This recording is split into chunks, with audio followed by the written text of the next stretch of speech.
This is Pride and Prejudice by Jane Austen. An Echoes from the Dust recording with narration by Christopher West. Chapter 5.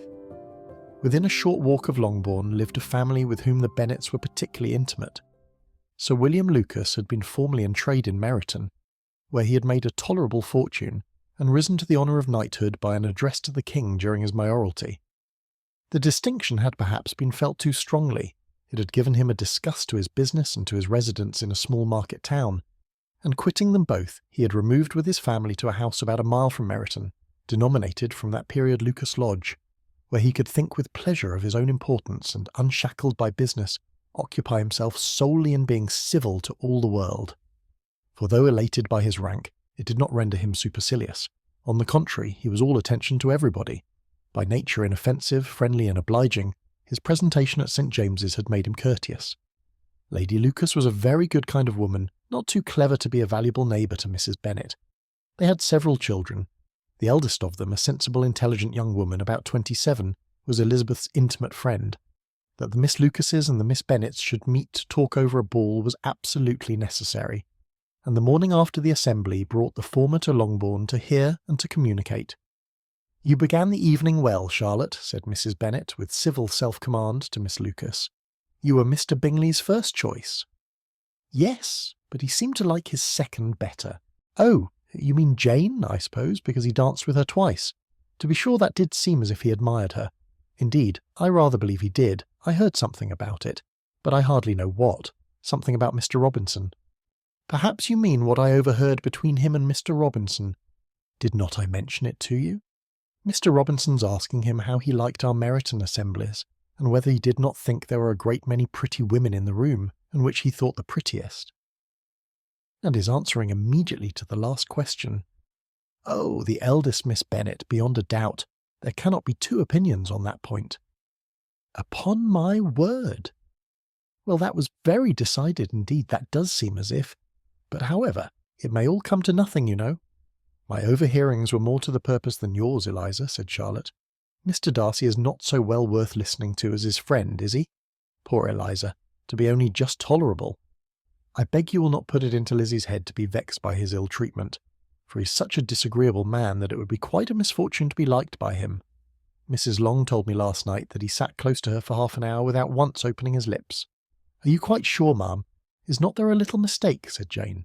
"I certainly saw Mr. Darcy speaking to her." "Aye, because she asked him at last how he liked Netherfield, and he could not help answering her, but she said he seemed very angry at being spoke to." "Miss Bingley told me," said Jane, "that he never speaks much unless among his intimate acquaintance. With them he is remarkably agreeable." "I do not believe a word of it, my dear. If he had been so very agreeable, he would have talked to Mrs. Long. But I can guess how it was. Everybody says that he is eat up with pride, and I dare say he had heard somehow that Mrs. Long does not keep a carriage, and had to come to the ball in a hack chaise." "I do not mind his not talking to Mrs. Long," said Miss Lucas, "but I wish he had danced with Eliza." "Another time, Lizzie," said her mother. "I would not dance with him if I were you." "I believe, ma'am, I may safely promise you never to dance with him." "His pride," said Miss Lucas, "does not offend me so much as pride often does, because there is an excuse for it. One cannot wonder that so very fine a young man, with family, fortune, everything in his favour, should think highly of himself. If I may so express it, he has a right to be proud." "That is very true," replied Elizabeth, "and I could easily forgive his pride if he had not mortified mine." "Pride," observed Mary, who piqued herself upon the solidity of her reflections, "is a very common failing, I believe. By all that I have ever read, I am convinced that it is very common indeed, that human nature is particularly prone to it, and that there are very few of us who do not cherish a feeling of self-complacency on the score of some quality or other, real or imaginary. Vanity and pride are different things, though the words are often used synonymously. A person may be proud without being vain. Pride relates more to our opinion of ourselves, vanity to what we would have others think of us."